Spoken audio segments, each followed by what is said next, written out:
მოგესალმებით. დღეს ვისაუბრებთ 14+1-ის წესების შესახებ უფრო დეტალურად. როგორ ვიწყებთ თამაშს? რა თქმა უნდა, გაგორებით. ორივე მოთამაშე ურტყავს ბურთს ბორტის მიმართულებით და მასთან შეხების შემდეგ ცდილობს, რომ რაც შეიძლება ახლოს მოიყვანოს მოპირდაპირე ბორტთან.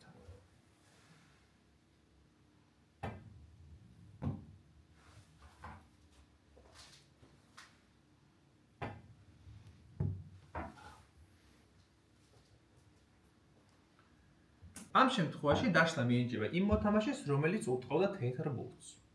ძირითადად მოთამაშე, რომელიც იღებს დაშლის პრივილეგიას, ყველა დისციპლინაში ირჩევს, რომ დაშალოს თვითონ. თუმცა 14+1 არის გამონაკლისი, რადგან მას სჭირდება უსაფრთხო სტილის დაშლა, შესაბამისად, მოთამაშეებს ურჩევნიათ, რომ მოწინააღმდეგემ დაშალოს და მას მოუწიოს რთული დარტყმის შესრულება. როგორც უკვე აღვნიშნეთ, 14+1-ს აქვს უნიკალური დაშლა, ეგრეთ წოდებული უსაფრთხო სტილის დაშლა.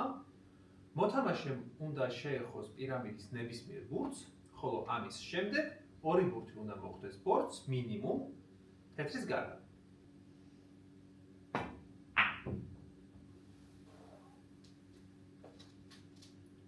თუ ორი ბურთი არ მოხვდება ბორტს, მოთამაშე დაჯარიმდება და მიიღებს -2 ქულას. ამის შემდეგ მოწინააღმდეგეს აქვს ორი უფლება, ერთი არის რომ გააგრძელოს მოცემული პოზიციიდან თამაში, ხოლო მეორე ხელახლა დააშლევინოს დაჯარიმებულ მოთამაშეს. რაც შეეხება იმას თუ როგორ მოიგოს თამაში. 14+1-ში თითოეული ჩაგდებული ბურთი მოგანიჭებთ +1 ქულას. ყველა ბურთს სჭირდება ლუზის დანიშვნა, ხოლო თუ დანიშნული ბურთის გარდა ჩავარდება ნებისმიერი სხვა ბურთიც, რა თქმა უნდა, ორივე უნდა ჩავარდეს, ან სამივე, ან ოთხივე, არ აქვს მნიშვნელობა. ასეთ შემთხვევაში დაგეწერებათ იმდენი ქულა, თუ რამდენი ბურთის ჩავარდება. მაგალითად, თუ დავთქვა ორიანს შუა ლუზაში და 7-იანთან ერთად ჩავაგდებ ორიანს, დამეწერება 2 ქულა. 14 ბურთის ჩაგდების შემდეგ რჩება 1 ბურთი, ხოლო დანარჩენი 14 ბურთი ხელახლა ლაგდება პირამიდის სახით. მოთამაშის მიზანი არის, რომ განაგრძოს თავისი ჩაგდების სერია, დარჩენილი 1 ბურთის ჩაგდებით და ახალდალაგებული პირამიდის დაშლით.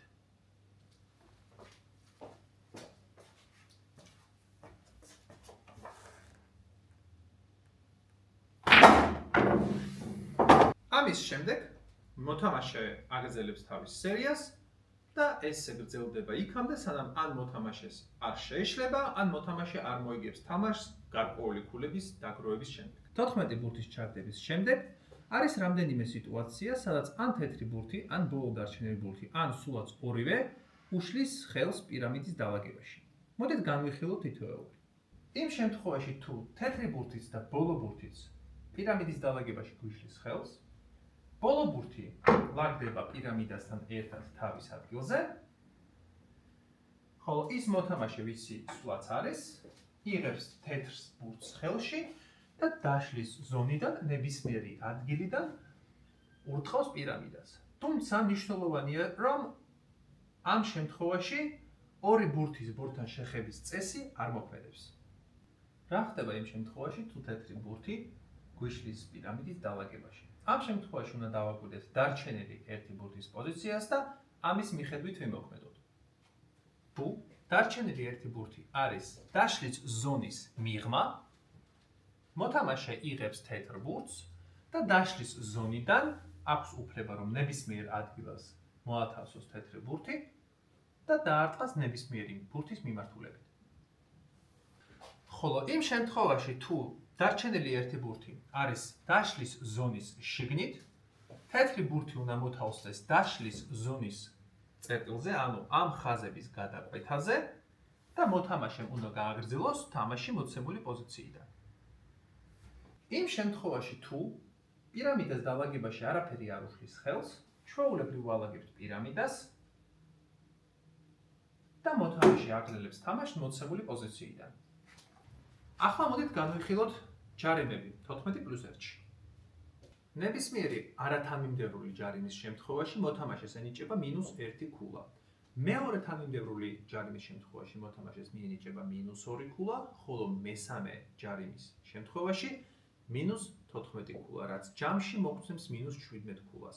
თუმცა ამის შემდეგ ჯარიმები განულდება და ათვლა კვლავ დაიწყება პირველი ჯარიმიდან. მინუს ქულების გარდა ჯარიმის დროს ასევე უნდა ამოვიღოთ ბურთები. მოდით განვიხილოთ სხვადასხვა სიტუაცია. იმ შემთხვევაში თუ ჯარიმის დროს არც ერთი ბურთი არ ჩავარდნილა, მოთამაშე დაჯარიმდება -1 ქულით და უნდა ამოვიღოთ 1 ბურთი. ჯარიმის დროს თუ ჩავარდება 1 ან მეტი ბურთი, ყველა ჩაგდებული ბურთი უნდა ამოვიღოთ, მოთამაშე დაჯარიმდება -1 ქულით და კიდევ 1 ბურთი უნდა ამოვიღოთ. პირველ ჯარიმაზე მოთამაშეს დაეწერება -1 ქულა და ამოსახები იქნება 1 ბურთი. თანმიმდევრულ მეორე ჯარიმაზე მოთამაშეს დაეწერება -2 ქულა და ამოსახები იქნება 2 ბურთი. ხოლო თანმიმდევრულ მესამე ჯარიმაზე მოთამაშეს დაეწერება -14 ქულა, ხოლო 14 ბურთის ამოღება არ იქნება საჭირო ამ შემთხვევაში და უბრალოდ განვაგრძობთ თამაშს მოცემული პოზიციიდან და ჯარიმები განულდება. არსებობს ორი ტიპის ჯარიმა. თუ უბრალოდ ბურთს ავაცილებთ და თეთრი ბურთი მაგიდაზე დარჩება, მოწინააღმდეგეს აქვს უფლება გააგრძელოს მოცემული პოზიციიდან ან დააბრუნოს სვლა დაჯარიმებულ მოთამაშეს. ჯარიმის მეორე ტიპის შემთხვევაში, როდესაც თეთრი ბურთი ან ჩავარდება რულეში, ან გადავარდება მაგიდიდან, მოწინააღმდეგეს აქვს უფლება რომ დაშლის ზონის შიგნით მოათავსოს ნებისმიერ ადგილას თეთრი ბურთი და დაარტყას ბურთების მიმართულებით.